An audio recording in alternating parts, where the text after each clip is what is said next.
ఖజానాలు. అందుకే అందరూ నిన్ను మరువలేరు, నిన్ను మరువలేరు. ఈ మదిలోని బాబా ఎల్లప్పుడూ నా వాడే.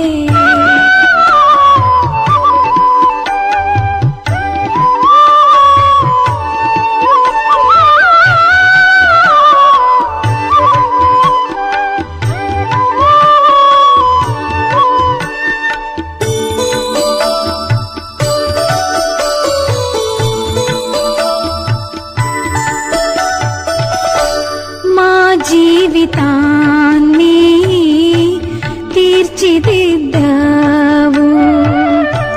సర్వసుఖాలు కలిగించావు మాకు. నీ వారమే మేము, నీవు మా వాడవే. ఇదే తప్ప ఇంకేది మదిలో లేదు, మదిలో లేదు. ఈ మదిలోని బాబా ఎల్లప్పుడూ నా వాడే.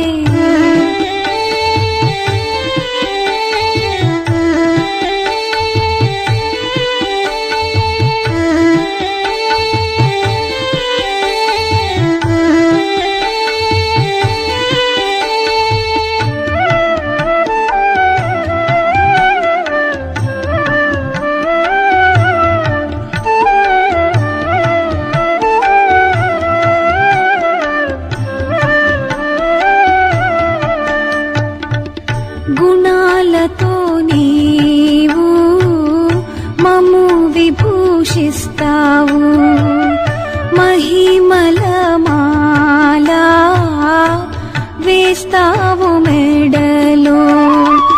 నీ వలననే మేము తయారయ్యాము, నీ శ్రీమతమును అతిక్రమించము, అతిక్రమించము. ఈ మదిలోని బాబా ఎల్లప్పుడూ నా వాడే.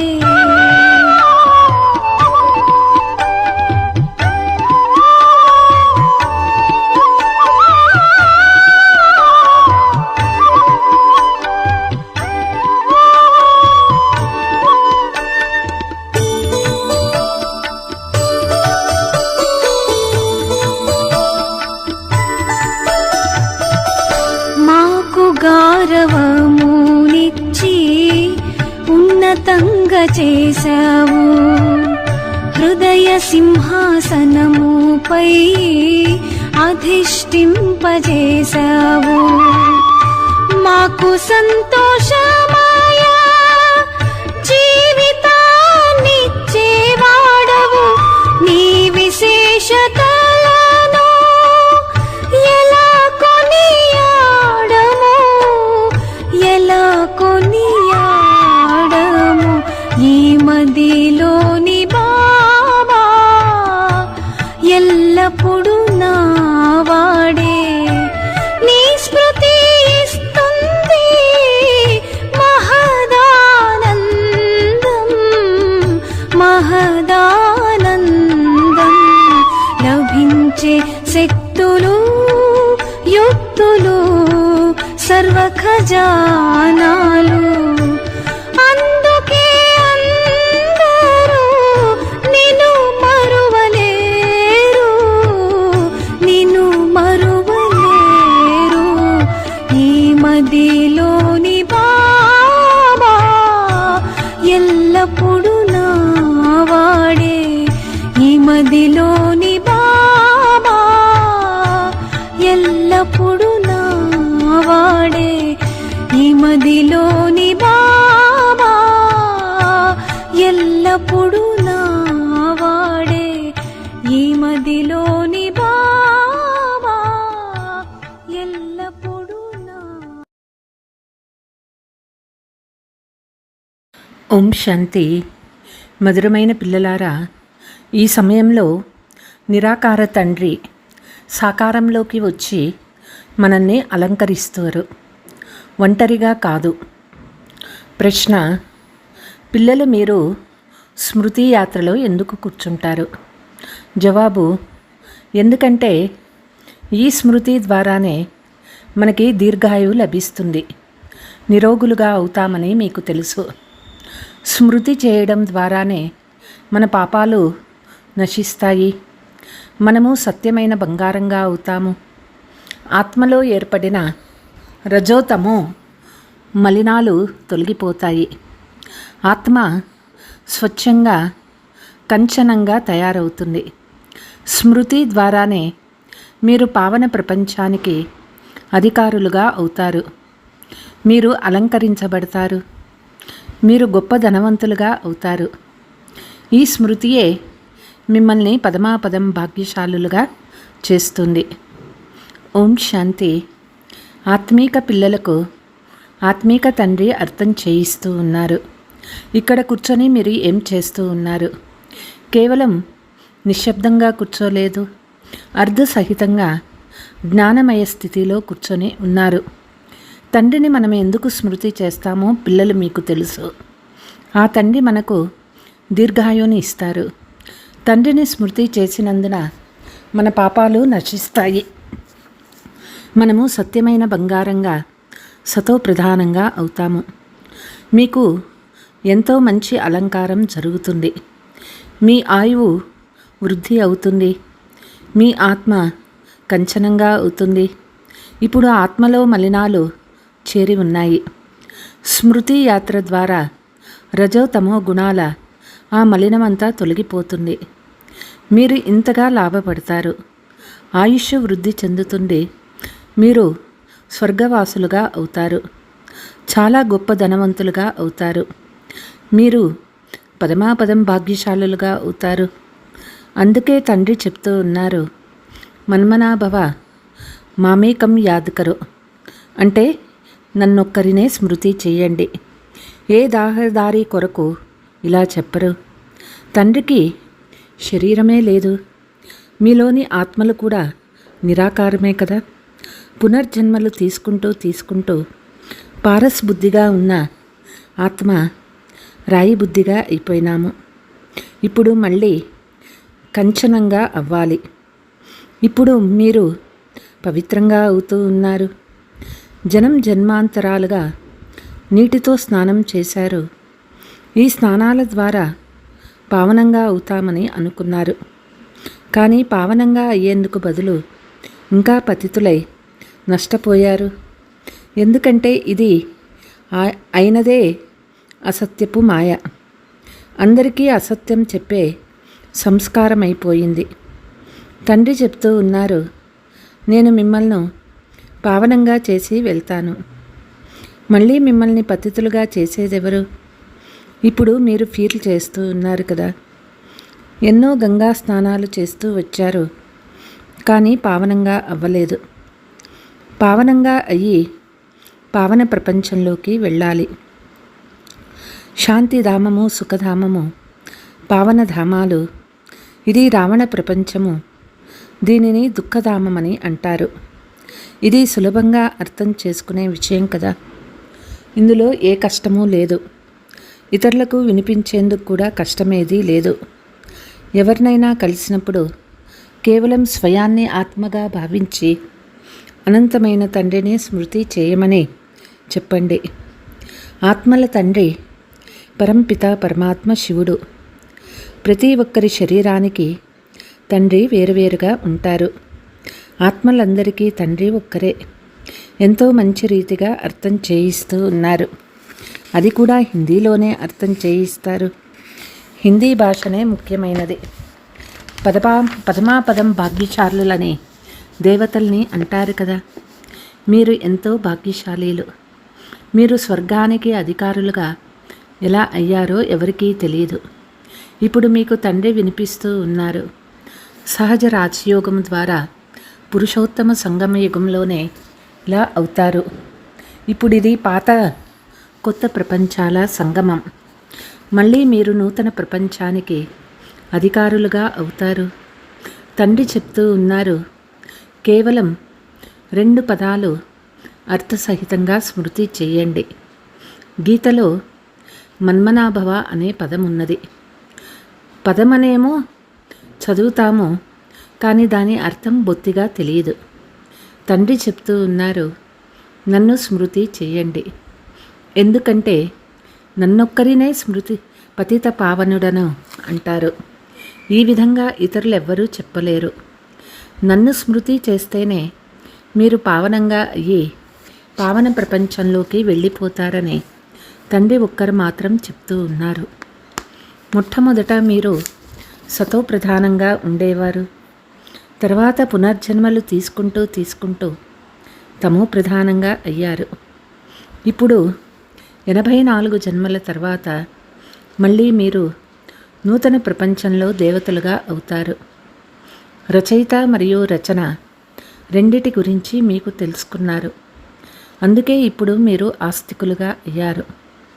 ఇంతకుముందు జన్మాంతరాలు నాస్తికులుగా ఉండేవారు.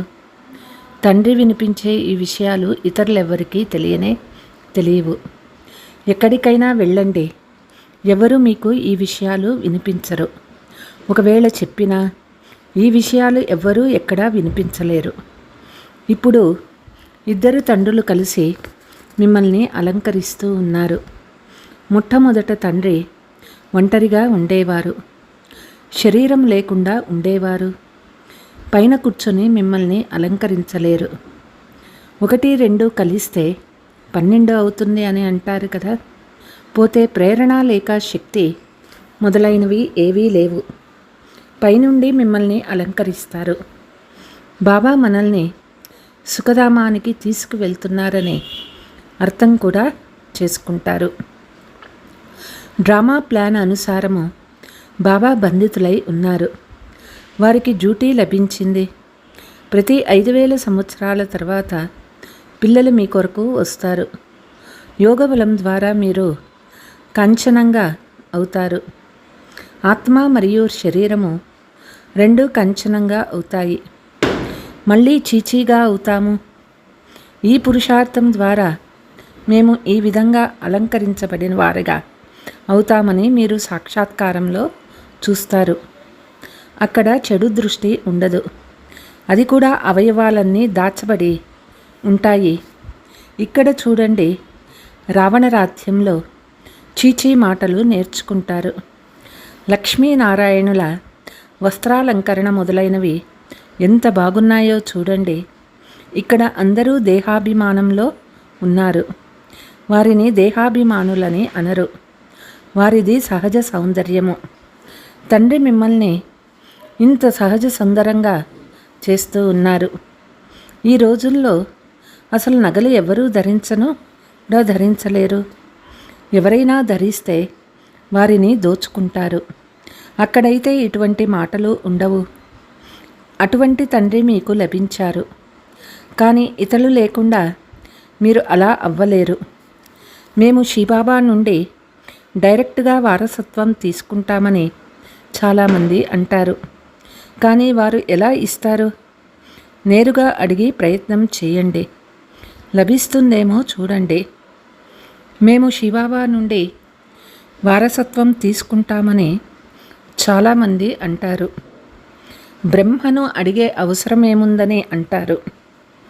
శివబాబా ప్రేరణ ద్వారా ఏమైనా ఇచ్చేస్తారని అంటారు.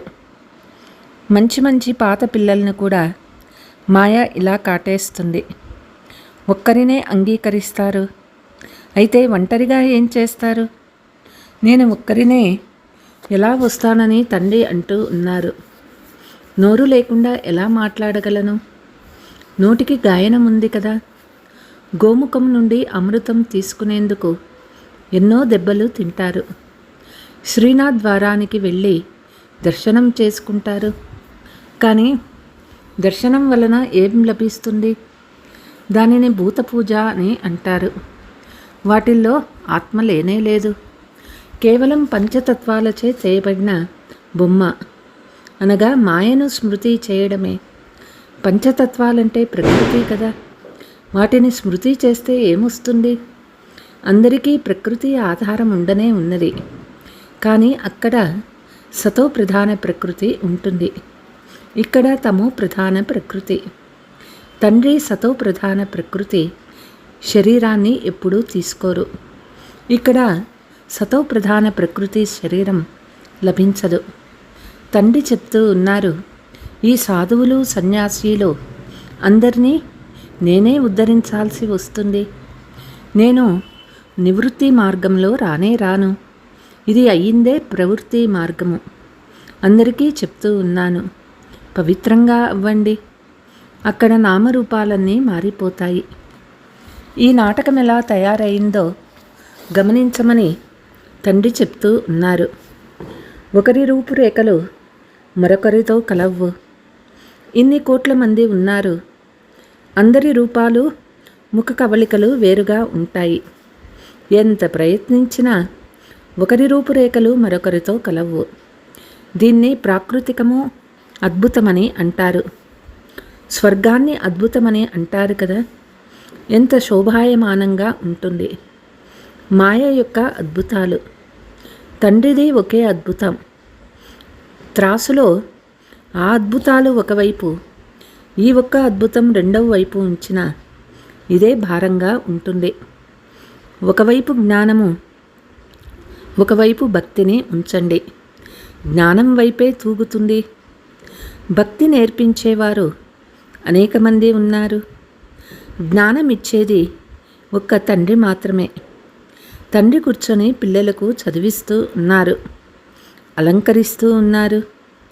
తండ్రి పవిత్రంగా అవ్వండి అంటూ ఉంటే, లేదు మేము చీచీగా అవుతామని అంటారు.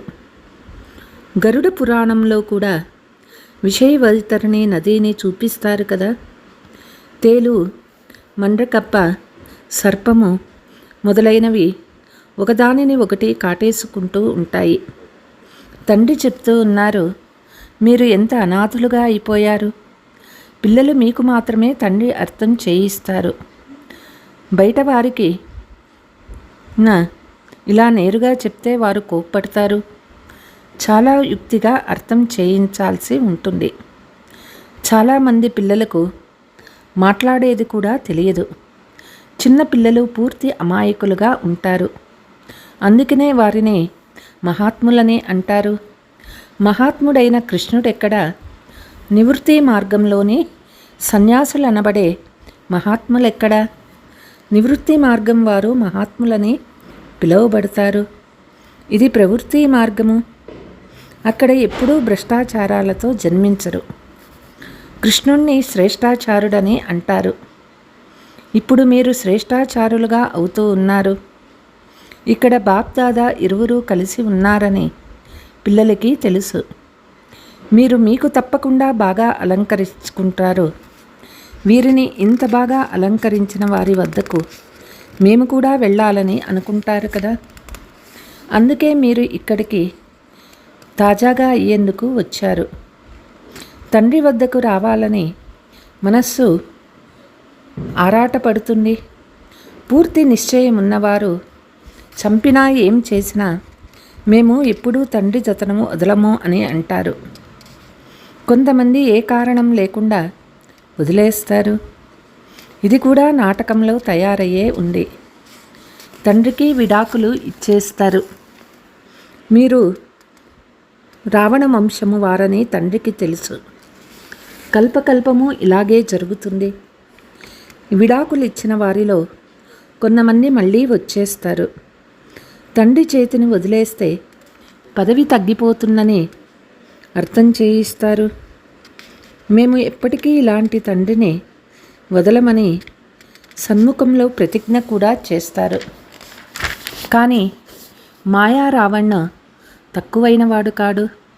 వెంటనే తన వైపుకు లాక్కుంటాడు. మళ్ళీ సన్ముఖంలోకి వస్తే వారికి అర్థం చేయించబడుతుంది. బాబా ఎప్పుడూ బెత్తం తీసుకోరు, కొట్టరు. తండ్రి ఇంకా ప్రేమతోనే అర్థం చేయిస్తారు. నిన్ను మాయావి మొసలి తినేసిందా? తప్పించుకొని రావడం చాలా మంచిదైంది. గాయపడితే పదవి తగ్గిపోతుంది. ఎవరైతే సదా ఏకరసంలో ఉంటారో వారు ఎప్పుడూ దూరంగా పోరు, ఎప్పుడూ చేయి వదలరు. ఇక్కడ నుండి తండ్రిని వదిలి మరణించి మాయా రావణానికి చెందిన వారిగా అయితే వారిని మాయ ఇంకా గట్టిగా తినేస్తుంది. తండ్రి అంటూ ఉన్నారు, మిమ్మల్ని ఎంతగా అలంకరిస్తూ ఉన్నాను, మంచిగా నడుచుకోండి అని అర్థం చేయిస్తారు. ఎవరికీ దుఃఖం ఇవ్వకుండానే చెప్తారు. రక్తంతో కూడా వ్రాసి ఇస్తారు. మళ్ళీ అలాగే అవుతారు. మాయ చాలా శక్తివంతమైనది. ముక్కు చెవులు పట్టుకొని చాలా విలవిలలాడిస్తుంది. ఇప్పుడు మీకు తండ్రి జ్ఞాన 3వ నేత్రాన్ని ఇస్తారు. అందుకే వికారి దృష్టితో ఎప్పుడూ చూడరాదు. విశ్వానికి అధికారులుగా అవ్వాలి అంటే కొంచెమైనా శ్రమించాల్సి ఉంటుంది కదా. ఇప్పుడు మీ శరీరము మరియు ఆత్మ రెండూ తమో ప్రధానంగా ఉన్నాయి. ఆత్మలో తుప్పు ఏర్పడింది. ఈ మురికిని భస్మం చేసేందుకు తండ్రి చెప్తూ ఉన్నారు, నన్ను స్మృతి చేయండి. మీరు అలాంటి తండ్రిని స్మృతి చేయకుంటే సిగ్గువేయరా? స్మృతి చేయకుంటే మాయాభూతం మింగేస్తుంది. మీరు ఎంత వికారులుగా అయ్యారు. రావణ రాజ్యంలో వికారుల నుండి జన్మించని వారు ఒక్కరు కూడా లేరు. అక్కడ వికారం అనే పేరే ఉండదు, రావణుడే ఉండడు. రావణ రాజ్యము ద్వాపర యుగం నుండి వస్తుంది. పావనంగా చేసేవారు ఒక్క తండ్రి మాత్రమే. తండ్రి చెప్తూ ఉన్నారు, పిల్లలు, ఈ ఒక్క జన్మ మాత్రమే పవిత్రంగా ఉండండి. ఆ తర్వాత వికారాల మాటే ఉండదు. అది నిర్వికార ప్రపంచము. మీరు పవిత్ర దేవతలుగా ఉండేవారని 84 జన్మలు తీసుకుంటూ కిందకి వచ్చారని మీకు తెలుసు. ఇప్పుడు పతితులుగా అయ్యారు. అందుకే శివబాబా మమ్మల్ని ఈ పతిత ప్రపంచం నుండి విడిపించండి అని పిలుస్తారు. తండ్రి వచ్చినందున ఇది పతిత కార్యమని మీకు అర్థమైంది. ఇంతకుముందు మీకు తెలియదు. ఎందుకంటే మీరు రావణ రాజ్యంలో ఉండేవారు. ఇప్పుడు తండ్రి చెప్తూ ఉన్నారు, సుఖధామానికి వెళ్ళాలంటే చీచీగా అవ్వడం వదిలేయండి. అర్ధకల్పం మీరు చీచీగా అయ్యారు. తలపై పాపభారం చాలా ఉన్నది. అంతేకాక మీరు చాలా నిందించారు, తిట్టారు.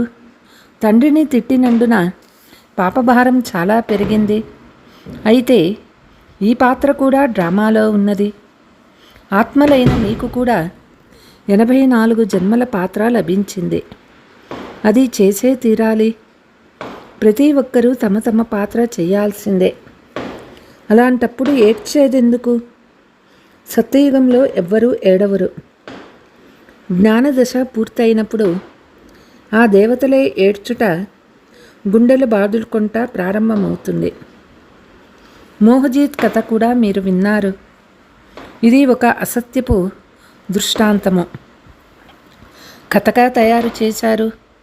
సత్యయుగంలో ఎవరు అకాల మృత్యు పాలవ్వరు. మోహజీతులుగా చేయువారు ఒక్క తండ్రి మాత్రమే. పరంపిత పరమాత్మకు మీరు వారసులుగా అవుతారు. వారు మిమ్మల్ని విశ్వానికి యజమానులుగా చేస్తారు. స్వయాన్ని ప్రశ్నించుకోండి, మేము వారికి వారసులుగా ఉన్నామా? పోతే ఈ భౌతిక చదువులో ఏమున్నది? ఈ రోజుల్లో పతిత మనుషుల ముఖం కూడా మీరు చూడరాదు. మీ పిల్లలకు కూడా చూపించరాదు. బుద్ధిలో మేము సంగమయుగంలో ఉన్నామని సదా భావించండి. మనం ఒక్క తండ్రిని మాత్రమే స్మృతి చేస్తాము. ఇతరులని చూస్తున్నా చూడనట్లు ఉంటాము. మనము నూతన ప్రపంచం మాత్రమే చూస్తాము. మనం దేవతలుగా అవుతాము. ఆ నూతన సంబంధాలను మాత్రమే చూస్తాము. పాత సంబంధాలని చూస్తున్నా చూడము. ఇవన్నీ భస్మమైపోయాయి. మనము ఒంటరిగా వచ్చాము, ఒంటరిగానే వెళ్తాము. ఆ తండ్రి ఒక్కసారి మాత్రమే వెంట తీసుకెళ్లేందుకు వస్తారు. దానిని శివబాబా వారి పెళ్లి ఊరేగింపు అని అంటారు. అందరూ శివబాబా పిల్లలే. తండ్రి విశ్వచక్రవర్తి పదవిని ఇస్తారు.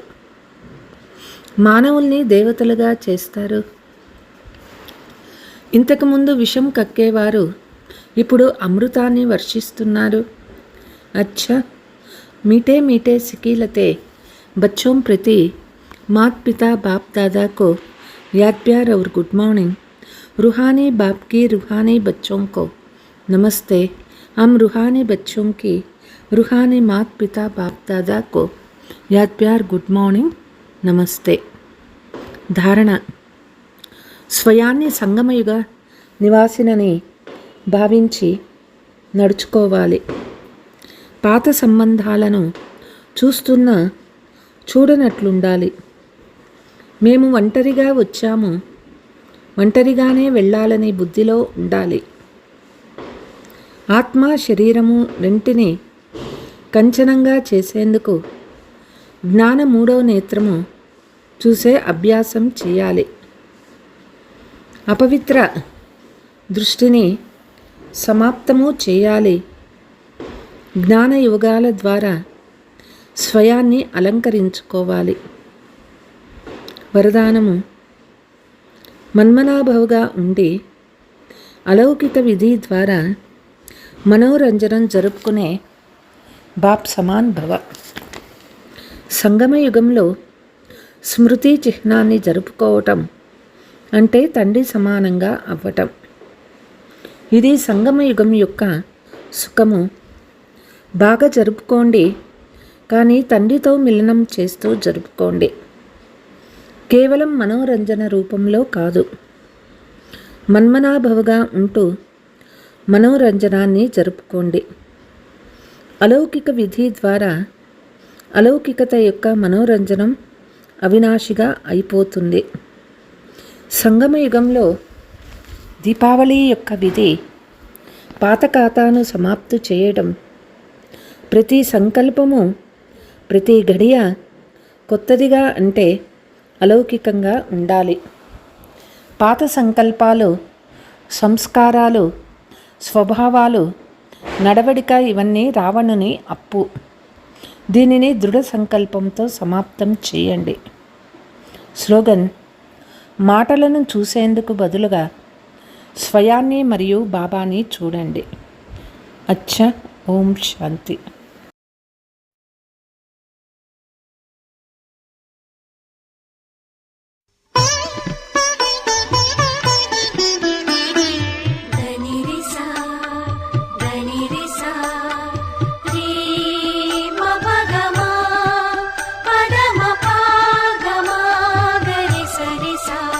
నీ తలపే మాకు బాబా ప్రశాంతినిచ్చు మదికి.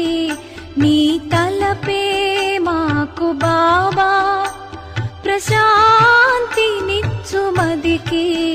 శీతల అలలు వచ్చు నీ దరికి చేరగానే. నీ తలపే మాకు బాబా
తలపే మాకు బాబా.